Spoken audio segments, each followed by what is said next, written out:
తాకట్లో ఉన్న మీ బంగారాన్ని విడిపించి ఆ రోజు ఆన్లైన్ రేటుకి కొంటాం. Sharma gold company. నమస్తే, వెల్కమ్ టు సుమన్ టీవీ. నేను మీ జర్నలిస్ట్ వాలి. వైసీపీ మాజీ ఎమ్మెల్యే వల్లభనేని వంశీ జైలు నుంచి ఇప్పట్లో బయటకు వచ్చే అవకాశం లేదా? ఆయన బయటికి రావటం ఇప్పట్లో కష్టమేనా? కనీసం 6 నెలల కంటే ఎక్కువ సమయం పడుతుందంటే ప్రస్తుత పరిణామాలు చూస్తుంటే కనుక నిజమే అనిపిస్తోంది. ఎందుకంటే కేసుల మీద కేసులు ఆయన మీద నమోదవుతున్న పరిస్థితుంది. తెలుగుదేశం పార్టీ ఆఫీస్ మీద, గన్నవరంలో తెలుగుదేశం పార్టీ ఆఫీస్ మీద దాడి చేసినటువంటి కేసుకు సంబంధించి ఆయనకి బెయిల్ వచ్చింది. అలాగే ఆ కేసు ఎవరైతే పెట్టారో సత్యవర్ధన్ అనే యువకుడు, దళిత యువకుడు, అతన్ని బెదిరించి ఆ కేసు వాపస్ తీసుకోవాలని చెప్పి అసలు ముందు పెట్టింది ఈ కేసే. అతన్ని కిడ్నాప్ చేయటం, బెదిరించడం, దాడి చేయటం, హైదరాబాద్కి తీసుకురావడం, తర్వాత వైజాగ్కి తీసుకెళ్ళటం. సో వాళ్ళ కుటుంబ సభ్యులు ఇచ్చినటువంటి ఫిర్యాదు మీదకు కేసు నమోదైతే వల్లభనేని వంశీ అరెస్ట్ అయ్యాడు. అది మొదటి కేసులో అరెస్ట్ అయ్యాడు. తర్వాత గన్నవరం టీడీపీ ఆఫీస్ మీద దాడి కేసు, రెండో కేసు. ప్రస్తుతం ఈ 2 కేసుల్లో కూడా వల్లభనేని వంశీకి బెయిల్ వచ్చింది. కానీ ఆయన బయటకు రాలేదు. ఎందుకంటే కొత్త కేసులు నమోదవుతున్నాయి. ఇప్పుడు తాజాగా 14 రోజుల రిమాండ్ ఇంకో కేసులో విధించారు.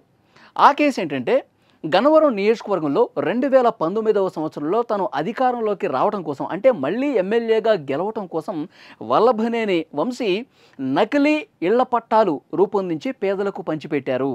సో పేదలందరూ కూడా ఇవి నకిలీవి ఇచ్చాడు వల్లభనేని వంశీ అని చెప్పి అప్పట్లోనే కేసు పెట్టారు. అప్పుడు ఆయన వైసీపీతో కాంటాక్ట్ అవడం వల్ల, వైసీపీలో ఆయన అనధికారికంగా జాయిన్ కావడం వల్ల ఆ కేసు నీరుగారిపోయినటువంటి పరిస్థితి వచ్చింది. ఇప్పుడు ఈ కేసు మళ్ళీ తెర మీదకి వచ్చింది.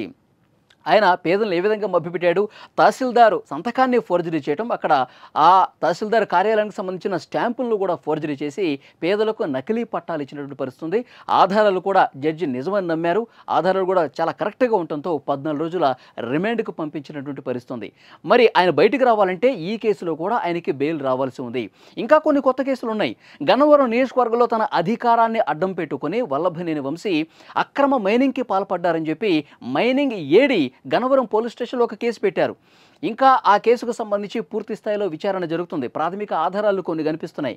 మళ్ళీ ఈ కేసులో కూడా ఆయనకు పీటీ వారెంట్ ఇష్యూ అయ్యి అరెస్ట్ అయితే కనుక ఇందులో కూడా బెయిల్ రావాల్సి ఉంది. దీంతోపాటు ఒక మహిళా లాయర్ని, ఆ లాయర్కి సంబంధించిన భూమిని కూడా కబ్జా చేశాడని ఒక కేసు ఉంది. అదేవిధంగా ఆ గన్నవరం నియోజకవర్గంలో చాలామందిని బెదిరించినటువంటి కేసు ఉంది. దాడులకు పాల్పడ్డ కేసు ఉంది. ఇవన్నీ కూడా ఒకదాని తర్వాత ఒకటి చుట్టుముట్టే అవకాశం కనిపిస్తుంది. ప్రస్తుతం 2 కేసుల్లో బెయిల్ వచ్చినప్పటికీ మళ్ళీ కొన్ని కొత్త కేసులు నమోదవుతున్నటువంటి పరిస్థితి ఉంది. కాబట్టి వల్లభనేని వంశీకి ఇప్పట్లో బెయిల్ రావటం కష్టమే అని చెప్పి ప్రస్తుతం వార్తలు అయితే వస్తూ ఉన్నాయి. ఇక్కడ క్లియర్గా ఒక విషయం మనం మాట్లాడుకోవాలి. వల్లభనేని వంశీ చాలా అనారోగ్యానికి గురవుతున్నటువంటి పరిస్థితుంది. ఆయన్ని కోర్టుకు తీసుకెళ్లే సందర్భంలో కావచ్చు, లేదంటే ఆసుపత్రికి చికిత్సకు తీసుకెళ్లే సందర్భంలో వారి వీడియోలు మనం చూస్తూ ఉన్నాం. బక్క చిక్కిపోయారు. ఈ 3 నెలల వ్యవధిలోనే 20 కిలోల వెయిట్ లాస్ అయినటువంటి పరిస్థితుంది. దాంతోపాటు దగ్గుతూ ఉన్నాడు. సో ఇలాంటి అనారోగ్య సమస్యలు ఉన్నాయి వల్లభనేని వంశీకి. కేసుల్లో అయితే బెయిల్ వచ్చే అవకాశం లేదు. ఒక కేసులో బెయిల్ వచ్చినా మరొక కేసులో ఆయనకి బెయిల్ రావడం కొంత కష్టంగా మారినటువంటి పరిస్థితుంది. ఇప్పుడు అనారోగ్యం మీద, ఈ హెల్త్ గ్రౌండ్స్ మీద ఏమైనా ఆయనకి బెయిల్ వస్తే తప్పించి ఈ కేసుల్లో మాత్రం అంత ఈజీగా బెయిల్ రాదు. కనీసం 6 నెలల పాటు ఆయన మరిన్ని జైలు జీవితం గడపాల్సినటువంటి పరిస్థితి ఉందని చెప్పి చర్చ జరుగుతూ ఉంది. ఇప్పుడు చిన్న చిన్న ఆరోగ్య సమస్యలు వస్తూ ఉన్నాయి. ఆసుపత్రికి తీసుకెళ్లి చికిత్స అందించి మళ్ళీ జైలుకే తీసుకుపోతూ ఉన్నారు. అనారోగ్యం మరింత తీవ్రమైతే తప్ప మరికొన్ని రోజుల పాటు ఆయన రెస్ట్ తీసుకోవాలి, ఆసుపత్రిలో చికిత్స తీసుకోవాలి. సో ఇలాంటి పరిస్థితి, తీవ్రమైన అనారోగ్య సమస్య వస్తే తప్ప ఆయనకి ఆ హెల్త్ గ్రౌండ్స్ మీద బెయిల్ వస్తుందే తప్పించి ఈ కేసుల్లో బెయిల్ వచ్చే పరిస్థితి లేదు అని చెప్పి చాలా క్లియర్గా అర్థమవుతున్నటువంటి సిచ్యువేషన్ కనిపిస్తుంది. ఇప్పటికే ప్రతిపక్షం వైఎస్ఆర్ కాంగ్రెస్ పార్టీ నాయకులు విమర్శలు చేస్తూ ఉన్నారు. వల్లభనేని వంశీ మీద కక్ష కట్టారు, వల్లభనేని వంశీ మీద కక్ష కట్టి కేసుల మీద కేసులు, ఎప్పుడో పాత కేసులను ఇప్పుడు త్వరగదోడుతున్నారని చెప్పి అంటున్నారు. కానీ సో కూటమి ప్రభుత్వం నుంచి వీళ్ళు కూడా కౌంటర్ ఇచ్చే ప్రయత్నం చేస్తున్నారు. కూటమి ప్రభుత్వం చట్ట ప్రకారం ముందుకు పోతుంది.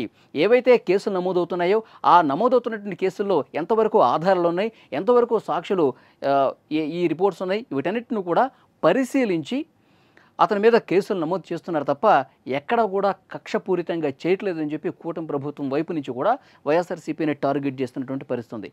సో ఇప్పుడు ఈ పరిణామాలన్నీ చూస్తే వల్లభనేని వంశీకి ఇప్పట్లో బెయిల్ వచ్చే అవకాశం లేదు. ఒకవేళ కొన్ని కేసుల్లో వచ్చినా మరికొన్ని కేసుల్లో జాప్యమయ్యే అవకాశం కనిపిస్తుంది. దాదాపు 1 సంవత్సరం వరకు, 6 నెలలు లేదంటే సంవత్సరం తర్వాత ఆయన బయటకు వచ్చే అవకాశం ఉంది.